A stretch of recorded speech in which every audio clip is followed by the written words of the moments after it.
César Morlán, Cualitonalis, en Catlazucamati, Huelmiac, que no quiere decir muchas gracias, buenos días y gracias por esta conversación esta mañana, este 2023, y esto que están empezando a trabajar con la nueva calendárica, que son una serie de conceptos que están basados en los códices, que están basados en estudios serios y que no solamente es abrir una hipótesis muy improvisada, sino que es la respuesta de una buena cantidad de investigación. César, adelante, buenos días. Gracias, Gerardo, por esta invitación a participar en tu muy visto programa. Ya tienes muchos años con esto, ya tenemos muchos años de conocernos también. Y pues siempre agradezco mucho el que me invites, la charla contigo siempre es muy amena y pues estoy muy agradecido. Y sí, fíjate que entendiendo lo que dices, es verdad, hemos tratado de entender un sistema, yo ya no le llamo calendario desde hace mucho, yo lo prefiero llamar un sistema cronontológico, porque no nada más tiene que ver con la parte de la cronometría, sino que tiene que ver otras dimensiones que van más allá del ser, hacia lo que significa la ontología. Y hemos estado limitados, pues una, porque usamos el español para poder comprenderlo, usamos las categorías mentales occidentales que tenemos nosotros, usamos lo que nos dejaron los frailes en el siglo XVI, de acuerdo a cómo ellos tenían sus categorías mentales de hace 500 años, y la verdad es que este sistema cronotológico rebasa por mucho el mecanismo calendárico cristiano. Tiene otro tipo de dimensiones, tiene otro tipo de vertientes, ¿no? El calendario cristiano no incluye a Venus, por ejemplo, ¿no? Y en este caso sí incluimos a Venus, incluimos también todo lo que es la parte mántica, que si bien tiene el calendario cristiano sí tiene una parte mántica, inclusive por los nombres de los días, pero es muy distinto porque está acotado a un ciclo que no está y no existe en la parte cristiana, que es el tonal Powali. Esa cuenta que lo cuenta todo, así es como lo definió Ana Guadalupe Díaz, recién fallecida. Me gusta mucho cómo lo define, el tonal Powali, la cuenta que lo cuenta todo. Entonces, es como el metro, ¿no? En el que se va repitiendo uno tras otro, es como si fuera un metro lineal, otro metro, y entonces ese no debe de ser nunca modificado, esa parte. Y hemos utilizado justamente el español para entender este tipo de cosas y creemos nosotros que se nos ha revelado durante mucho tiempo el que ya es preferible no utilizar, por ejemplo, la palabra día como la conocemos, no utilizar la palabra año como la conocemos, sino irnos directamente a las palabras nativas con las que ellos trataban de representar sus conceptos, ¿no? Hemos recuperado recientemente junto a Gabriel Kenrick el uso correcto de la palabra, en lugar de decir veintenas, decimos ahora Sempohualapowali, ¿no? Que es la palabra origen. Sempohualapowali, es decir, unidad de 20 componentes, fíjate qué distinto.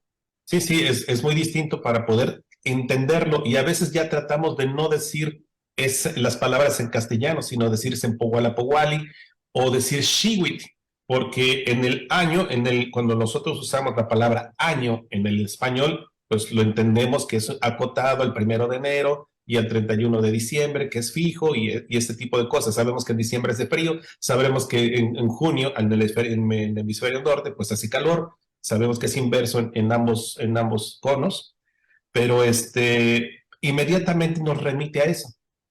Pero cuando vemos las palabras y las desmenuzamos y vemos el ajuste fino, la parte fina, nos damos cuenta de que es distinto, ¿no? El mismo uso de la palabra día es distinto a como se comprendía acá, ¿no? En hace 500 años, como pasa con la palabra teotl. O sea, no podemos decir que Dios significa lo mismo para un nativo de hace 500 años que para un cristiano. Entonces, el utilizar el español creo que ha sido una limitante y eso es lo que hemos tratado ya de rescatar. Hay un texto, no sé si me puedas permitir una pantalla para ilustrar un poco pues, este nuevo concepto que estamos, bueno, nuevo es una forma nueva de entenderlo, o distinta de entenderlo, ¿no? No sé si puedan verlo. Sí, ya se puede ver. Mientras, aprovecho para Claro. comentarle a nuestra audiencia que, bueno, eres arqueastrónomo, que implica este estudio de la arquitectura, que son los modelos constructivos, con una serie de correlaciones de carácter astronómico, que además es multidisciplinaria. Esta es una disciplina muy importante que ya uniendo la parte de la astronomía con la arquitectura, pues se da este término de arqueoastronomía, que es un arte constructivo bien importante, en donde construir no solamente es una solución urbana, sino más bien es una expresión geométrica de cómo se puede crear mayor armonía y comprender cómo vamos entrando en una interacción, en una dinámica mucho más correcta con los ciclos de la naturaleza, en este caso los del frío y del calor, los de la humedad y sequedad, para efectos de las siembras, pero no solamente el ámbito de la agricultura, sino también la parte numénica, no tanto la fenoménica. En la numénica estamos hablando de la filosofía en términos de el evento de la percepción, el evento de la conexión auténtica con una dimensión cósmica, el ser humano que la tenemos, y que en la antigüedad no solamente se resolvió, sino se sostuvo de forma tal que el cielo y la tierra, el interior y el exterior, lo femenino y lo masculino, además de ser dualidades, eran unidades que se encontraban en un continuo movimiento.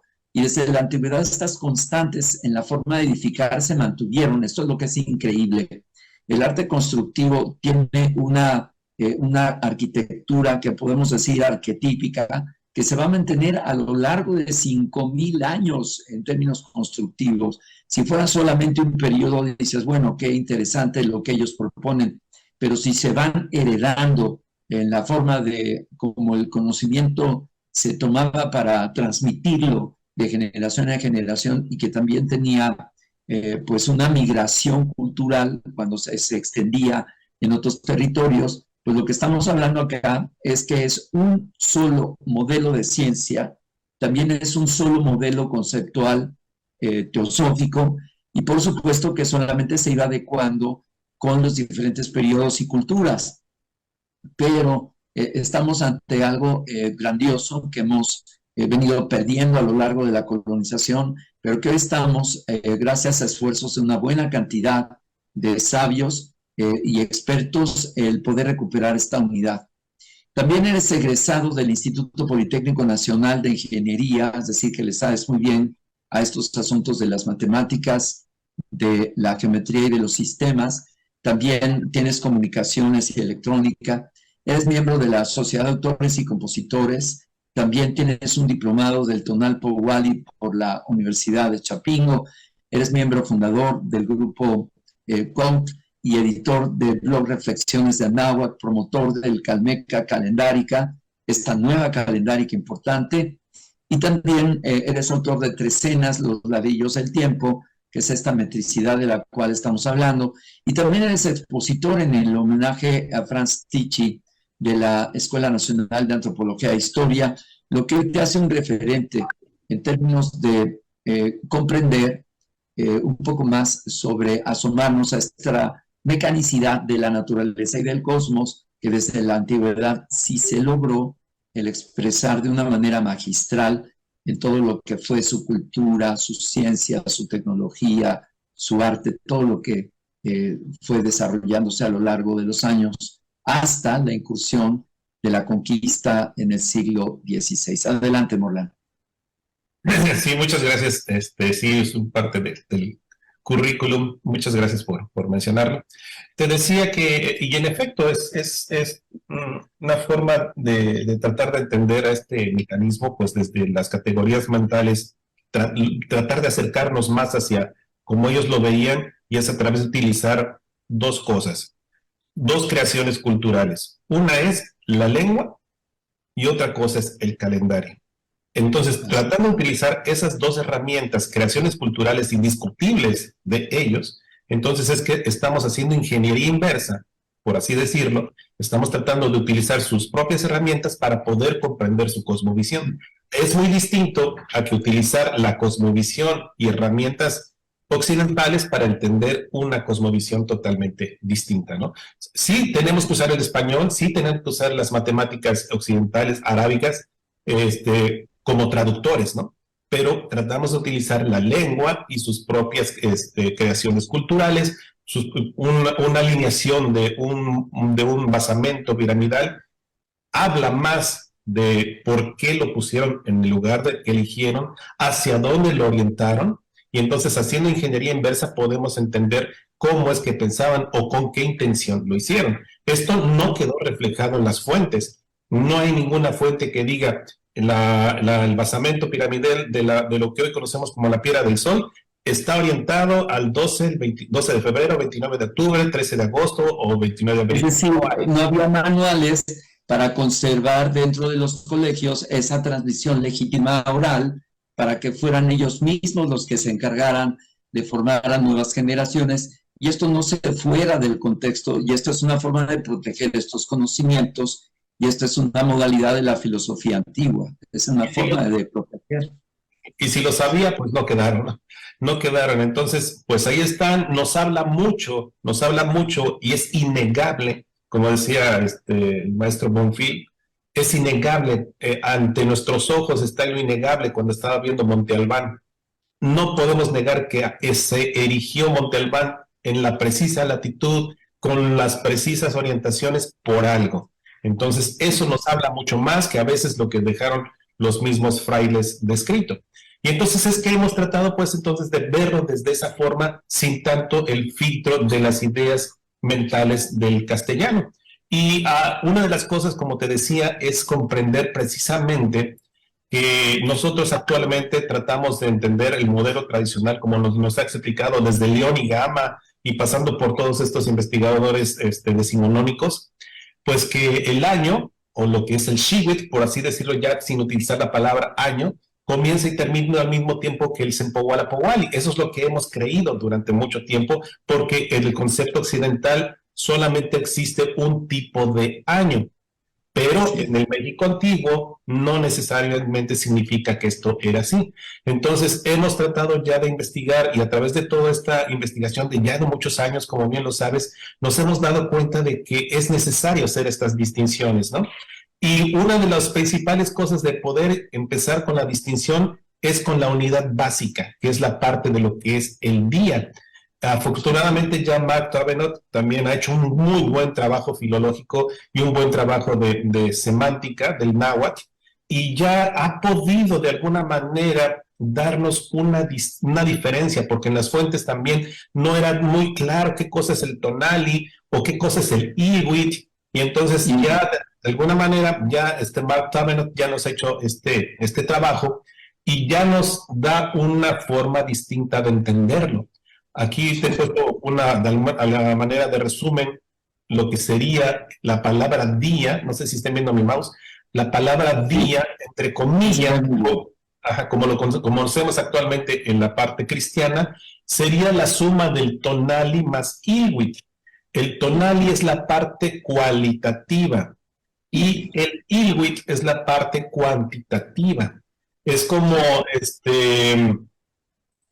yo hago la analogía como si fuera un tubo de agua, que está de alguna manera hueco. El iwit es ese tubo y el tonali es lo que está fluyendo dentro de este elemento, ¿no? De alguna manera son las notaciones para efectos de las cronodistancias, de las expresiones en términos geométricos, matemáticos, de cómo se van comprendiendo las correlaciones incluso de los retornos de los planetas sobre sus nodos y sobre sus sitios.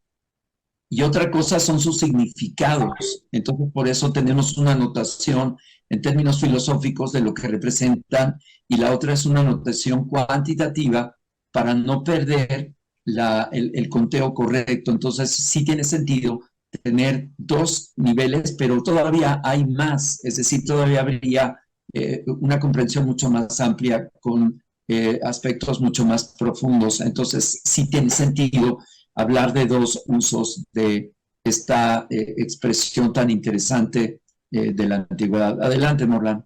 Sí, exactamente. El mismo Mark Tobinot nos dice que en el mundo del tonali los días se agrupan de manera preferencial en trecenas. El tonali en trecenas. Mientras que en el mundo del Inuit la unidad fundamental es la veintena. Y con eso ya nos ayuda a comprender y a deslindar, a nombrar cada cosa como es. O sea, decir día sin usarlo a discreción como lo entendemos actualmente no es del todo correcto. Tenemos que hacer esa diferenciación entre tonali e inuit. Y entonces el mismo Thabinot pues, nos propone esta nueva forma de comprenderlo. El tonalpohualli pues se da en tonali, mientras el sempohualapowalli, o lo que actualmente se conoce como la cuenta de las fiestas rituales, se da en inuit, 365 inuit, mientras que el tonalpohualli son 260 tonali. Uh-huh. El tonalpohualli es lo que circula dentro del inuit. Entonces ya esto nos ayuda a comprender de forma distinta lo que sería la comprensión de lo que actualmente conocemos como día, ¿no? Otra cosa que nos ha ayudado a comprender y que siempre nos ha hecho de alguna manera preguntarnos es el que por qué en los códices prehispánicos, antes de la invasión española, ¿por qué no están representadas las veintenas fehacientemente? Siempre en los códices mixtecos, en los códices que tenemos de alguna manera de la zona de Oaxaca, esta parte que hay muchos códices conservados aún, aquí les voy a poner un ejemplo, siempre se maneja el uso nada más del xiwitl, o sea, de lo que es el año, y un tonali. Por ningún lado se ve explícito la veintena o lo que sería el sempohualapowalli. Entonces, eso nos ha hecho preguntarnos por qué es que es así. Nosotros actualmente en el calendario cristiano decimos martes 6 de marzo de 1972, para decir una fecha completa. Pero ellos para fechar algo solamente ponían el año, o sea, el xiwitl, año siempre entrecomillado, disculpen, tengo que usar el español, pero el xiwitl más el tonali, pero por ningún lado se ve las cuestiones de las veintenas, ¿no? Al menos no explícito, con un ideograma explícito dentro de los códices. Y eso nos llevó a preguntarnos por qué. Entonces hay que entender, para entender este asunto, hay que entender lo que es el concepto del xiu tonali, que es el tonali del que toma nombre el ciclo, el xiwitl. Y comprender exactamente cuándo aparece este xiu tonali. Y para eso hay que comprender también la naturaleza de lo que es. ¿Por qué los nombres del xiwitl? ¿Por qué el nombre del xiwitl se llama como se llama? Y entonces es entender que, por ejemplo, un xiwitl o un año, entrecomillado, que se llama uno conejo, al siguiente vamos a tener el signo 2 acat, que sería el siguiente xiwitl, nombre del año. El tercero sería el 3 tepat. Pero ¿por qué se llaman? ¿Por qué tienen esa secuencia? Es porque existen 365 días, discúlpenme el español, 365 tonali, desde, por ejemplo, el tonali 1 tochtli al siguiente tonali 2 acat, podemos medir 365 tonali. Y a este tipo de cuenta, pues nos damos cuenta de que está justamente relacionado el xiwitl, el nombre del xiwitl depende absolutamente de la nomenclatura de el tonalpohualli.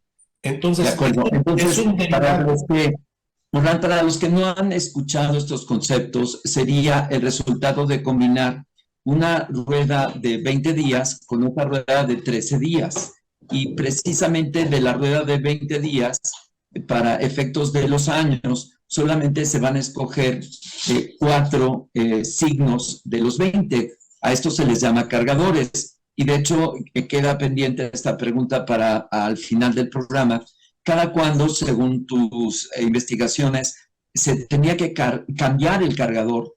Porque si nosotros nos fijamos en tu lámina, solamente de Tostli vamos a Cateacat, a Tecpat, de Tecpat a Cali y volvemos otra vez a Tostli. y se van combinando con las trecenas. Entonces, esta era una forma de generar un algoritmo para darle continuidad a lo que habíamos comentado al inicio, de ir acumulando hasta los 144,000 días hasta llegar al conteo de los 400 años, que pasa por otro fragmento menor, que son los 52, para que fuera conjugándose el ciclo del Sol con el ciclo de Venus. Es algo portentoso, Morán.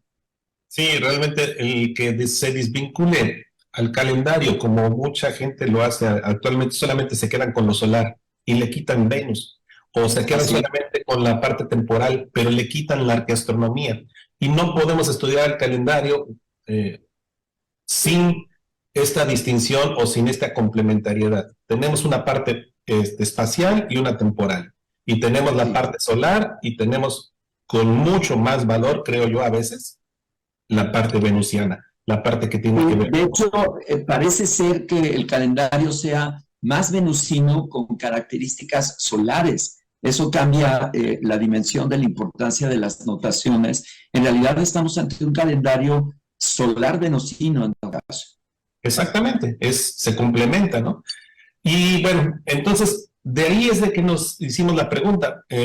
Entonces, ¿cómo se acoplan realmente lo que sería el Shiwit con el Sempoala-Powali si son cosas distintas, ¿no? Como lo vemos en los códices, solamente se pone el símbolo del año, el Shiwit, y se pone un signo del Tolepowali, y las veintenas no están representadas.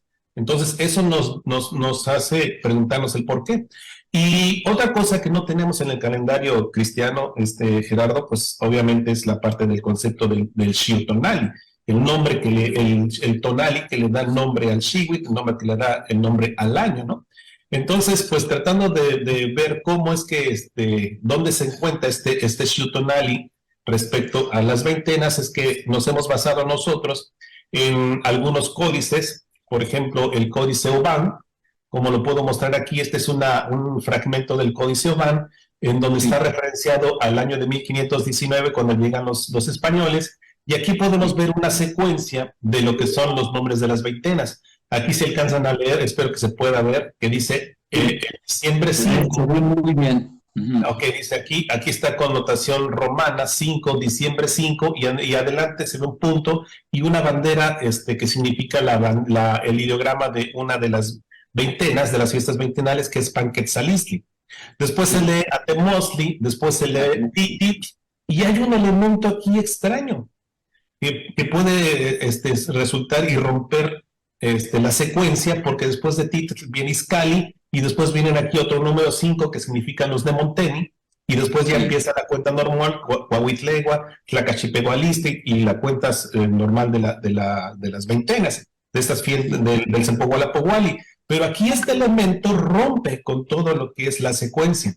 Y esto significa, aquí se alcanza a ver el ideograma de lo que es un Acat, lo que es una caña. Ajá, exactamente.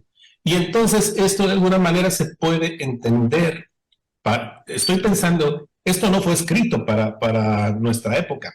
Esto fue escrito para personas que estaban leyéndola en esa época, porque está en náhuatl, y que entenderían que exactamente después, cuando termina la veintena de Titit, viene un elemento que nosotros hemos interpretado, no nosotros, ya desde varios investigadores, como lo que es el concepto del Shiotonali. Con eso nos está diciendo que acaba de llegar el Shiotonali, el nombre del tonali que le da el tonali que le da nombre al año, y que 25 días después iba a entrar la que es la veintena de Coahuitlegua. Estos 25 días nos dieron la pista entonces para entender este concepto mejor. Quiere decir que como lo dice la rueda de Boban, voy a presentarles aquí otra lámina. Esta rueda de Boban es un concepto y es un cronotopo texcocano, en donde aquí las veintenas están de una forma circular. La parte de acá arriba vemos lo que son los de Monteni, y aquí vemos desde Coahuitlegua hasta la veintena de Izcalli. Pero justamente antes de Izcalli está la veintena de Titit. Aquí he hecho un acercamiento, aquí podemos ver que dice Titit, y está una mano con un lazo apretando de alguna manera una pata de venado. Pero aquí hay Sí, un el elemento muy detalle está en importante. el taquete abajo donde se ve una manita que está agarrando un atado de flores. Exactamente, es un atado de, es un manojo de hierbas. Y esto tiene que llevar, acuérdate que shiwit, las traducciones de shiwit es hierba, es turquesa o también se puede traducir como año.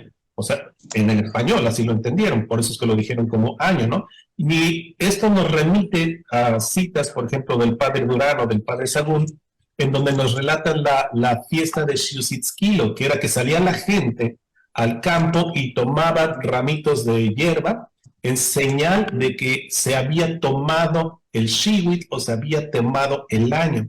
Entonces, eso nos da una idea distinta de lo que esto significa.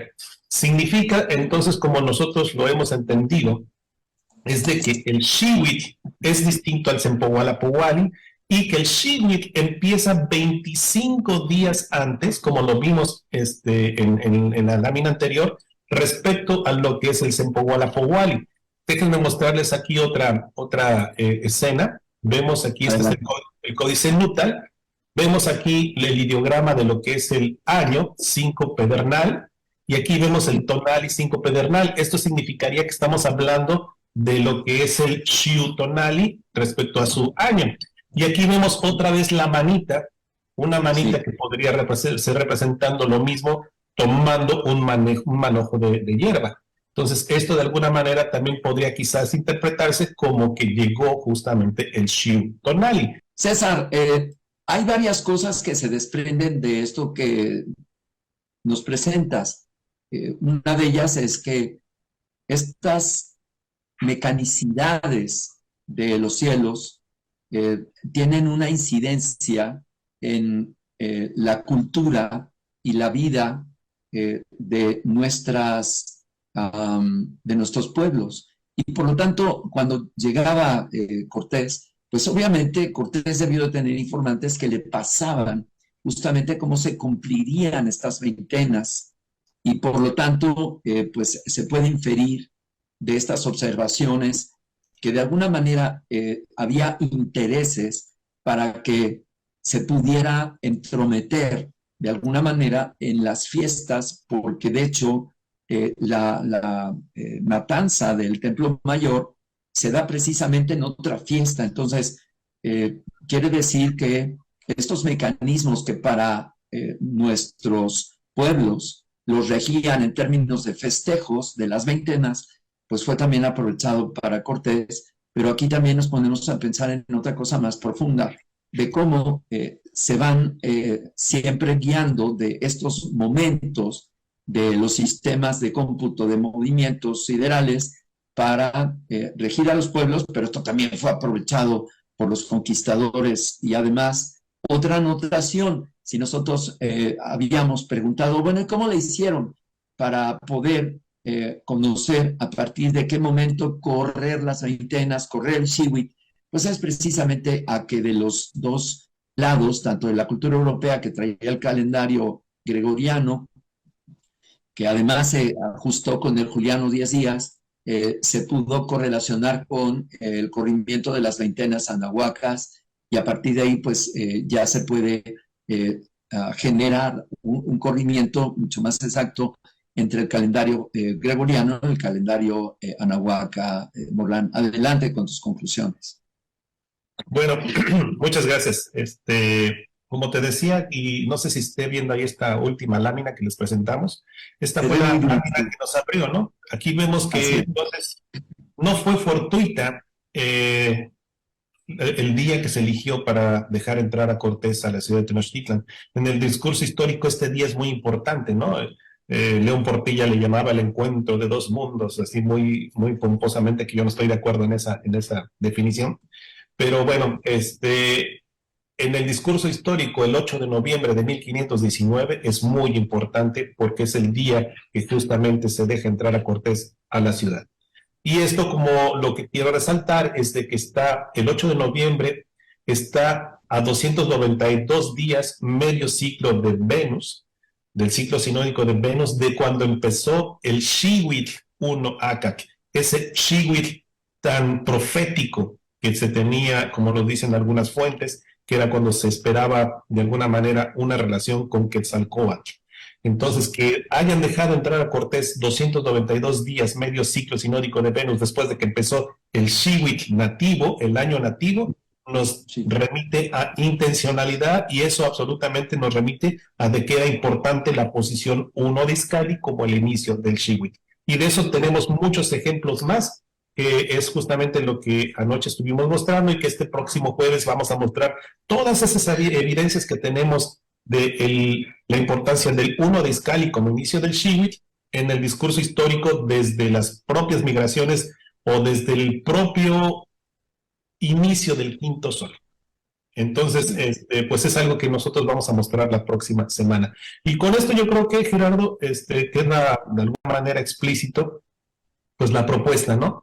De diferenciar lo que es exactamente el Sempoala-Powali de lo que es el Xiwitl, y cómo es que tienen una relación ahí, como lo puse en la lámina, de un desfasamiento de 25 días respecto uno del otro. Que esto no es fortuito, ¿eh? Esto tiene su razón calendárica, que la comprendemos cuando se llega el final de una Huehuetilistli.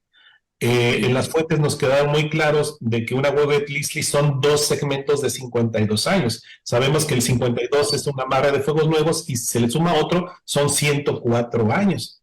Resulta que estos 104 años, una Huehuetilistli, son la cantidad de días que se necesita para acumular 25 días de desfase por el año trópico.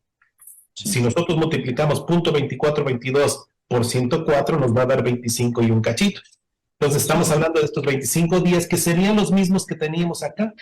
Esto quiere decir, para decirlo de una forma más clara, que si hoy, esto es un ejemplo, si hoy fuera el 1 de Izcalli, que no es, pero estoy haciendo una suposición, hoy fuera el 1 de Izcalli, tendrían que pasar una Huehuetilistli para que, por efecto del año trópico, el 1 de Coahuitlegua, que está 25 días después, se va recorriendo una posición por posiciones hasta que va a llegar a un día como hoy, que es el 13 de enero, pero entonces ya sería el 1 de Coahuitlegua, ocuparía el lugar que tuvo el 1 de Izcalli por efecto de este corrimiento de veintenas. Entonces la Huehuetilistli significaría que es el término para sincronizar a Venus, el Tonalpohualli, la Tierra, y además pasaría ya los dos ciclos, el Xiwitl y el Sempoala-Powali, en el mismo día del año trópico. Entonces, no, y además encima el bisiesto. Y además el ajuste de los 4 años por el cuarto día que se va acumulando, y de esta manera se autoajusta. Bueno, esa es en la parte cristiana. En la parte nosotros, como saben, no necesita un mecanismo nativo, un bisiesto anahuaca. Se va corriendo solito, y se va cumpliendo precisamente cada vez que se cumple la Huehuetilistli, que son 2 ciclos de 52 años. Ahora bien, para resolver en qué momento sería lo más adecuado para celebrar un avance del año calendario, se ha escogido febrero, se ha escogido marzo. ¿Cuál es la mejor propuesta para ir proponiendo para un criterio más unificado de cómo podemos celebrar juntos este corrimiento de año, Morlán? Pues yo habría pensado, si es que vamos a hacer una actualización y dejar de usarlo como lo usaban antes, y proponer una actualización con la intención solamente de unificar, pero en el entendido de que no es como se usaba antes, yo propondría una de las fechas de alineación arqueastronómica, que es el 24 de febrero. Primero, porque es el Día de la Bandera, muy nacional. Es el día en el que, y estamos hablando de que son 65 días después del solsticio de invierno, y quedó representado la familia, en lo que es la familia 65. Entonces yo propondría esa fecha, aunque, lo aclaro, no es como se venía usando en el calendario antiguo, solamente con interés o ánimo de poder unificar. Pero si queremos llevarlo tal y como se llevaba antes, o lo más cercano como se llevaba antes, tendremos que quitar de nuestra mente la idea de que existe un inicio de año nuevo fijo. Es más, ni siquiera podría decir que es un año nuevo, sino tendríamos que recuperar la ceremonia de Xiuxitzquilo, que eso sí está en fuentes, que es cuando llega el Xiutonali, entonces sí salir al campo y tomar las hierbitas, el manojo de hierbas para decir, se ha tomado el ciclo, se ha tomado el Xihuitl. Eso realmente sí sería ser una celebración anahuaca, remitida a las fuentes y como probablemente se hacía. ¿Eso a qué equivale, tanto para calcularlo y del gregoriano? Cada año tenía una variación, pero ¿sobre qué día caería Actualmente, actualmente nosotros en el Calmeca, que en la nueva calendárica, de hecho celebramos el Xiuxitzquilo el 29 de septiembre.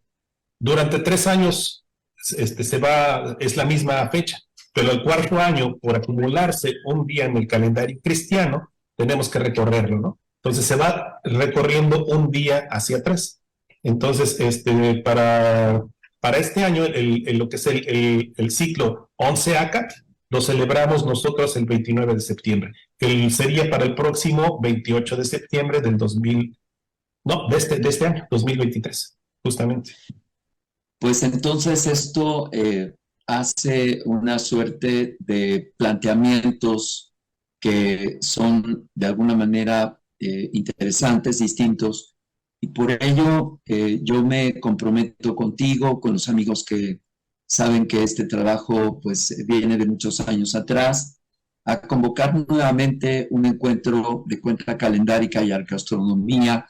Ojalá lo podamos tener listo para el mes de mayo, en el primer paso cenital, para invitarte a ti a que formes parte de este comité de la coordinación de este encuentro. Ya están unas bases que hace 3 años revisé con Frank Díaz, que también es arqueastrónomo, y si te parece, pues podemos ir preparando de nueva cuenta este cuarto encuentro de cuenta calendárica para invitar a los expertos a que nos planteen precisamente estas hipótesis para ir encontrando pues un acuerdo mucho más conveniente para generar una forma común de celebración, que esto generaría pues varios beneficios. Uno de ellos, generar fuerza de unidad y que pueda ser celebrado en todos los pueblos de México, incluso de Centroamérica, y de alguna manera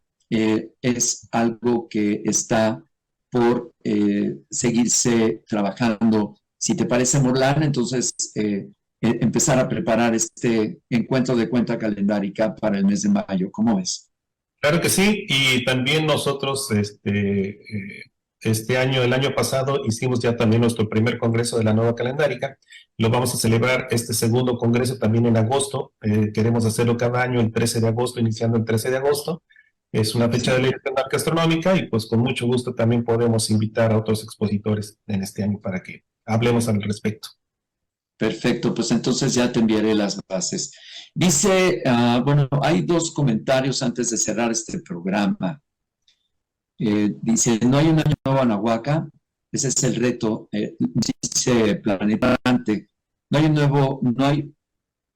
año nuevo en Ahuaca, ese es el reto, no hay día fijo de entrada del año. Si no hemos asimilado este punto, es imposible entender la propuesta de César. La cuenta calendárica en Ahuaca no es agrícola, el reto es lograr que se acepte. Y bueno, es evolucionaria esta aseveración, así es, Planeta, pues ese es el reto que nosotros tenemos que ir desarrollando y a su vez primero comprendiendo y después compartiendo el que hay formas distintas, mucho más astronómicas, yo diría, que lo que vendría siendo una continuidad de la comprensión de cómo se corren estos atados de movimiento, pero lo que sí nos queda claro es que tenemos que volver a voltear al cielo, regirnos por las grandes cuentas de los ciclos que ya comentamos, que son los ciclos de Venus, los ciclos del Sol y por supuesto de los planetas acompañantes, que en este caso son los ciclos de Mercurio y los ciclos también de Marte y de Júpiter, porque entre todos haría una metricidad mucho más completa, ¿o no, Morland? Sí, absolutamente. Es no desvincular la cuenta, no quedarnos solamente con el solar. Porque ese ha sido un problema, ¿no? Que solamente la mayoría de los grupos de tradición se quedan solamente con lo solar. No meten a Venus para nada, ¿no? Inclusive a la piedra del sol le llaman que es el solario y no se dan cuenta que en el canto de la piedra tiene labrado a Venus por donde quiera, ¿no? Entonces es una Sí, de cuestión. hecho, lo que yo he venido platicando, que no he escrito sobre ello, es que el rostro central de la piedra, en dado caso, es el tránsito de Venus sobre el Sol, y en este caso es el gemelo precioso. Y esto sería interesante que cuando estamos acostumbrados a ver ese rostro, en realidad es Huitzilopochtli, Quetzalcóatl, Tonatiuh, y entonces esto resuelve la piedra como un calendario solar venusino. ¿Cómo ves, Moreno? Sí, definitivamente no podemos desligar. Hay muchas interpretaciones respecto a la iconografía de la piedra, ¿no? Lo más seguro es siempre basarnos en la parte calendárica. Ahí están los tonali. Entonces, eso, al menos yo creo que es una forma de abordar primero la piedra leyendo los tonali y después entrar a la parte iconográfica o interpretativa, ¿no? Pero sí, hay muchas formas, o sea, hay distintas formas de entender esa piedra. A lo mejor ni siquiera tiene una sola lectura. Yo al menos puedo leerla o puedo hacer propuestas desde la geometría, desde la astronomía, desde el calendario, desde las fuentes, desde la filosofía. Se puede abordar varias cosas, ¿no? Las medidas que tiene la piedra, los ángulos que tiene la piedra, el Las eje de fechas. la, ¿sí? Hay muchas cosas que se pueden abordar, ¿no? Pero pues bueno, esa es Gerardo, la propuesta. El próximo jueves les hacemos la invitación que nos acompañen. Vamos a mostrar muchas más evidencias de la importancia de este uno de Izcalli como el inicio del Xinic y obviamente al uno de Coahuitlegua como el inicio de la Sempo Gualapowali y este desfasamiento de 25 días que hay entre ellos. Así es, Sempowal, Powali, que son de alguna manera anotaciones que son antiguas y que son venidas de una expresión totalmente de la filosofía que está compilada en los antiguos textos. Y para hacer conexión con todo este trabajo, ahí aparece en pantalla, César, tu sitio de Facebook, Omesh, Ome Xochitonal, MOBA, Xochitonal MOBA, ahí está. Es mi nombre calendárico, Omesochitl, MOBA por Morlan Valle, Omesochitl MOBA. Ahí está. César, como siempre, pues hacemos otra fecha en febrero para seguir revisando temas interesantes. Yo te deseo que sigan adelante pues en este grupo de la nueva calendárica, donde está Ingram, donde están pues una buena cantidad de expertos compartiendo contigo este esfuerzo para comprender de mejor forma estas metricidades tan importantes, tan antiguas y que le dan sustento precisamente a esta noción cosmogónica, yo diría, de la cultura antigua anahuaca. Muchas gracias, César Plascamatimia, por esta conversación. Hasta el próximo encuentro. Muchísimas gracias, Gerardo, y a toda tu audiencia, y les mando un saludo a la gente que estuvo atrás de cámaras. Muchas gracias. Gracias, hasta luego, muy buenos días. Bueno, pues yo para despedir el programa, yo les invito mañana al diplomado de medicina tradicional, que es sobre lo que me dará tiempo solamente de hablar en este momento. Y bueno, son ya 6 generaciones, vamos al módulo 3 que se llama Herbolaria en la medicina tradicional. Vamos a hablar de fitoterapia, de los grupos de plantas, y bueno, vamos a tocar el tema también filosófico, que es la cosmovisión, la cultura, la filosofía, y de cómo este concepto de la dualidad de la energía, que es el teot, el ometeot, es la expresión de la energía vital, y cómo a partir de ahí, cuando se desagregan en 4 elementos, es como se concibe precisamente el volver a la armonía, a nuestra unidad doble. Nuestra unidad doble es tonal nahual, nuestra unidad doble es fuego, agua, seco, húmedo, y fíjense cómo a través de estas plantas se pueden manejar, que si el cuerpo tiene un exceso de calor, pues plantas que generan frío, Y si nosotros tenemos frío en el cuerpo, tenemos plantas que nos generan calor. Ese es el principio frío-caliente. Curar con el agua, también a partir del temazcal, a través del baño, a través de la depuración, y curar a través del calor, pues son las infusiones, y es obviamente pues la temazcal. Así que son principios muy importantes, muy antiguos, que vale la pena revisar, y vamos a conocer 13 diferentes plantas muy particulares y sus usos para poder manejar frío, manejar calor, manejar depuración. También vamos a hablar sobre aspectos nutricionales y de la herbolaria, cómo fue y es la base fundamental de la medicina tradicional de nuestros pueblos originarios. Es el módulo 3 en el diplomado de medicina tradicional de nuestro colegio de Malinali, el Colegio de Medicina Tradicional de Cali, México. Pase usted un excelente fin de semana. Quédese aquí en la programación del Mundo Holístico tan pronto termine este programa con Carlita y Nueva Mujer. A las 4 de la tarde está Códigos Secretos, muy interesante. Hoy hablará Manuel Martínez sobre Mao Zedong, este dictador que según el texto que él ha preparado y los textos que él ha escrito, bueno, habría cartas a la oscuridad y cartas a la luz. En este caso, pues Mao está considerado como un dictador que solamente, pues, con el paso del desarrollo de sus conceptos, que fue el socialismo, pues obviamente sometió a su pueblo y se generó una suerte de dictador. Ya verán qué interesante, analizado de la mano de Manuel Martínez, que es numerólogo, lo que él nos propone de Mao Zedong, que pues antecedió a hoy lo que es el Partido Popular de China, y pues Deng Xiaoping, que es el actual líder, que pues van por las mismas, es decir, este control que estos pueblos han pues aceptado, porque esa es la palabra, que los gobierne, y pues hacia allá vamos en este mundo, el ir ensayando fórmulas más inteligentes, mucho más democráticas, mucho más que nos permiten autorregularnos con mayor inteligencia, más que ser dictadas por una nomenclatura que nos defina qué hacer y cómo hacerlo. Ese es el reto que tenemos hoy en nuestra sociedad, en el planeta, hacer pues sistemas de tomas de decisiones colectivas que estén más en la forma de la conciencia, de la autorregulación, buscando desde luego el bien común y el desarrollo de nuestra conciencia hacia una nueva conciencia planetaria. Menudo reto, porque todavía está acendrado en estas formas antiguas, culturales y políticas, pues que el totalitarismo y esta parte de las regencias de imposición todavía se imponen en algunas culturas en el planeta.